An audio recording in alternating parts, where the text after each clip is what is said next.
Thank you. Subject correction రౌలిరెడ్డి గారు. యాక్చువల్గా Congress party మొదటి రౌండ్లో ఏదైతే ఇందాక మనం చూసినటువంటి 3,000 ఓట్లు అనేసి చెప్పాం, వాస్తవంగా అక్కడ 62 ఓట్ల ఆధిక్యంలో కాంగ్రెస్ పార్టీ ముందంజలో ఉంది మొదటి రౌండ్లో. యాక్చువల్గా షేక్పేటకు సంబంధించి కాంగ్రెస్ పార్టీ అభ్యర్థికి 8,926 ఓట్లు వస్తాయి, బీఆర్ఎస్ పార్టీ అభ్యర్థికి 8,864 ఓట్లు వచ్చాయి. మొదటి రౌండ్లో 62 ఓట్ల ఆధిక్యంలో మాత్రమే కాంగ్రెస్ పార్టీ ముందంజలో ఉంది.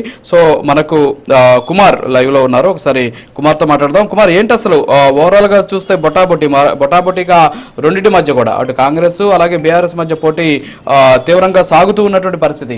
సో పోస్టల్ బ్యాలెట్ లో కూడా 3 ఓట్లు మాత్రమే కాంగ్రెస్ ముందంజలో ఉంది, అలాగే మొదటి రౌండ్ లో 62 ఓట్లు మాత్రమే కాంగ్రెస్ పార్టీ అధిక ముందంజలో ఉన్నటువంటి పరిస్థితి. సో ఏంటి, ఎలా ఉన్నాయి ట్రెండ్స్? అనుకున్న స్థాయిలో ముందుకు వెళ్తూ ఉందా, లేకపోతే ఈ కౌంటింగ్ ఎప్పటి లోపల పూర్తయ్యేటటువంటి అవకాశం, ఎప్పటి లోపల ట్రెండ్స్ ఒక అవగాహన వచ్చేటువంటి ఛాన్సెస్ ఉందండి? థ్యాంక్ యూ రాజు.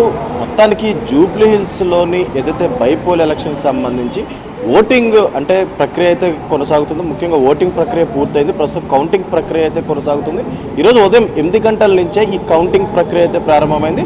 ముఖ్యంగా మొదటగా ఏదైతే పోస్టల్ బ్యాలెట్ ఓట్ల లెక్కింపు అయితే జరిగింది, సుమారు 105 పోస్టల్ బ్యాలెట్లు ఓట్లు అయితే లెక్కింపు జరిగింది. ఇందులో ప్రధానంగా మొదటగా కాంగ్రెస్ అభ్యర్థి నవీన్ యాదవ్ అయితే ముందంజలో ఉన్నారు. ఆ తర్వాత షేక్పేట్ డివిజన్కి సంబంధించి ఏదైతే పోస్టల్ బ్యాలెట్గా అప్పటికే అయిపోయింది కాబట్టి ఈవీఎం లెక్కింపులు అయితే స్టార్ట్ అయినాయి. ఈవీఎం లెక్కింపుల్లో కూడా ఏదైతే ఇప్పుడు మొదటి రౌండ్ పూర్తయ్యేసరికి అలాగే దానికి సంబంధించి ఇప్పటికే దాంట్లో కూడా నవీన్ యాదవ్ అయితే ముందంజలో అయితే ఉన్నారు. ముఖ్యంగా చూసుకున్నట్టయితే కాంగ్రెస్కి వచ్చేసి 8,926 ఓట్లు అయితే పడినాయి, అలాగే బీఆర్ఎస్కి వచ్చేసి 8,864 ఓట్లు అయితే పడినాయి. అంటే కేవలం 62 ఓట్ల తేడాతోనే కాంగ్రెస్ అభ్యర్థి నవీన్ యాదవ్ ముందంజలో అయితే ఉన్నారు. ఈ విధంగా మనం చూసుకున్నట్టయితే ఖచ్చితంగా బీఆర్ఎస్ అలాగే కాంగ్రెస్ మధ్య పోటాపోటీగానే నడుస్తుందనే చెప్పొచ్చు. అలాగే మొదటగా ఏదైతే బ్యాలెట్ ఓట్లకు సంబంధించి అంటే పోస్టల్లో వేసిన దానికి సంబంధించి కూడా మొదటగా ఏదైతే కాంగ్రెస్ అభ్యర్థి నవీన్ యాదవ్ ముందంజలో ఉన్నా సరే అక్కడ కూడా కేవలం కొంత తేడాతోనే ఏదైతే నవీన్ యాదవ్ ముందంజలో అయితే ఉన్నారు. అలాగే ఇప్పుడు ప్రస్తుతం జరుగుతున్న ఏదైతే ఈవీఎం లెక్కింపుల్లో కూడా నవీన్ యాదవ్ ప్రస్తుతం ముందంజలో అయితే ఉన్నారు. అలాగే మరొక పక్క అంటే మిగతా సంబంధించి అంటే మిగతా డివిజన్స్ ఏవైతే ఉన్నాయో మొత్తం 7 డివిజన్కి సంబంధించి ఈ కౌంటింగ్ అయితే అయిందనే చెప్పొచ్చు. ముఖ్యంగా 42 టేబుల్స్లో ప్రస్తుతం ఈ కౌంటింగ్ ప్రక్రియ అయితే ముందుకెళ్తుంది. అలాగే మరొక పక్క ఇటు నవీన్ యాదవ్కి సంబంధించి ఏదైతే ఇటు బీఆర్ఎస్ కాంగ్రెస్ బీజేపీ ఈ 3 పార్టీలు కూడా హోరాహోరీగా ప్రచారాలు అయితే కొనసాగించాయి. అలాగే దానికి సంబంధించి ఎవరికి వాళ్ళు గెలుపు తమదేనంటూ కూడా ఏదైతే ధీమా వ్యక్తం చేస్తున్నారు. ఈ నేపథ్యంలోనే ప్రస్తుతం ఈ కౌంటింగ్ ప్రక్రియ కూడా కొనసాగుతుందని చెప్పొచ్చు.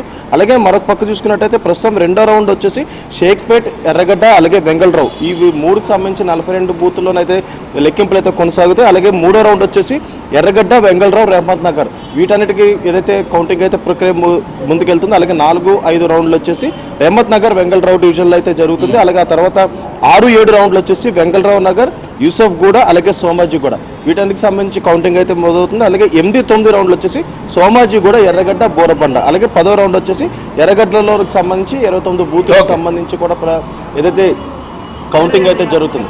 ముఖ్యంగా ఈరోజు ఉదయం నుంచి కూడా ఏదైతే ఆ పార్టీకి సంబంధించిన అభ్యర్థులు తామే గెలుస్తామంటూ పూర్తి ధీమాతో ఉన్నారు. ముఖ్యంగా కాంగ్రెస్ అభ్యర్థి నవీన్ యాదవ్ కూడా ఈరోజు తెల్లవారుజామునే బల్కంపేట ఎల్లమ్మ తల్లి గుడికి వెళ్ళి మరి అక్కడ ప్రత్యేక పూజలు చేసి కౌంటింగ్ సెంటర్కి అయితే రావడం జరిగింది. అలాగే ఇటు మాగంటి సునీత కూడా మాదాపూర్లో సుబ్రహ్మణ్యేశ్వర స్వామికి ఏదైతే గుడికి వెళ్ళి మరి ఏదైతే అక్కడికి కౌంటింగ్ సెంటర్కి అయితే రావడం జరిగింది. ముఖ్యంగా చూసుకున్నట్టయితే ఈ జూబ్లీస్ ఎలక్షన్స్ అనేది ప్రస్తుతం తెలంగాణ రాష్ట్ర వ్యాప్తంగా కూడా ఏదైతే ఒక హాట్ టాపిక్గా మారిందనే చెప్పొచ్చు. ప్రతి ఒక్కరు కూడా ప్రస్తుతం ఈ జూబ్లీస్లో ఎవరు నెగ్గుతారనేది అయితే ప్రజలు చాలా ఉత్కటంగా ఎదురు చూస్తున్నారు. ఇప్పటికే నవీన్ యాదవ్ అయితే ప్రస్తుతం ముందంజలో ఉన్నారనేది తెలుస్తుంది. మొత్తం ఓటింగ్ ప్రక్రియ మొత్తం పూర్తయ్యేసరికి 12 కల్లా ఏదైతే ఓటింగ్ ప్రక్రియకు సంబంధించి పూర్తిగా కౌంటింగ్ అయితే పూర్తిగా కంప్లీట్ అయ్యే అవకాశం అవుతుంది. మధ్యాహ్నం 3 గంటలకు ఏదైతే ఎవరు నెగ్గారనే దానిపై పూర్తిగా స్పష్టత వచ్చే అవకాశం అవుతుంది. మరొక పక్క ఇటు కాంగ్రెస్ అయితే సంబరాలు అయితే చేసుకున్నారని చెప్పొచ్చు. ఎందుకంటే మొదటగా ఈ 2 రౌండ్లు అయ్యేసరికి నవీన్ యాదవ్ ముందంజలో ఉన్నారు కాబట్టి. అలాగే మరొక పక్క ఇటు బీఆర్ఎస్ కూడా ఏది తక్కువ అయితే లేదని చెప్పొచ్చు, చాలా పోటీ ఇస్తుందని చెప్పొచ్చు. కేవలం ఏదైతే 62 ఓట్ల తేడాతోనే నవీన్ యాదవ్ ముందంజలో ఉన్నారు. అలాగే మిగతా డివిజన్స్ ఉన్నాయి కాబట్టి వీటిలో కూడా ఏదైతే బీఆర్ఎస్ కూడా ముందుకొచ్చే అవకాశం అయితే ఉంది. అలాగే మరొక పక్క బీజేపీ కూడా ఏదైతే పోటీ ఇస్తుందనే చెప్పొచ్చు రాజు. Thank you Kumar. గౌతమ్ గారు, చూసాం ఇప్పుడు ట్రెండ్స్. మొదటి రౌండ్లో కేవలం 62 ఓట్లు అంటే అతి స్వల్ప మెజారిటీ అది. సో ఏంటి ట్రెండ్స్ మీకు అనుకూలంగా మారే అవకాశం ఉందంటారా? ఏమంటారు?